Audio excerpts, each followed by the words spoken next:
ಹೊನ್ನಾವರ ತಾಲೂಕಿನ ಕರ್ಕಿ ಮೀನು ಮಾರುಕಟ್ಟೆಯಿಂದ ರೈಲ್ವೆ ಕ್ರಾಸ್ವರೆಗೆ ಕುಡಿದು ಬೈಕ್ ವೀಲಿಂಗ್ ವಶಕ್ಕೆ ಪಡೆದ ಪೊಲೀಸರು.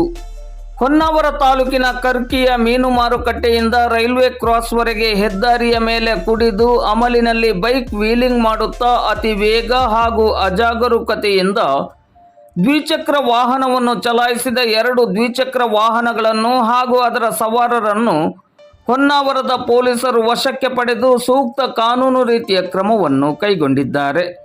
ಈ ಬಗ್ಗೆ ಮಂಗಳವಾರ ಸಂಜೆ 5:30 ಗಂಟೆ ಸುಮಾರಿಗೆ ಮಾಧ್ಯಮಕ್ಕೆ ಮಾಹಿತಿ ಲಭ್ಯವಾಗಿದೆ.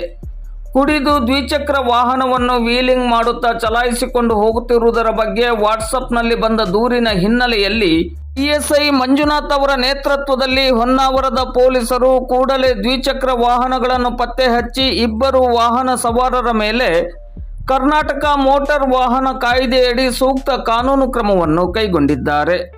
ಕೇವಲ ವಾಟ್ಸಪ್ನಲ್ಲಿ ಬಂದ ದೂರಿಗೆ ಮಿಂಚಿನ ಕಾರ್ಯಾಚರಣೆ ನಡೆಸಿದ ಪೊಲೀಸರ ಕಾರ್ಯಕ್ಕೆ ಮೆಚ್ಚುಗೆ ವ್ಯಕ್ತವಾಗಿದೆ.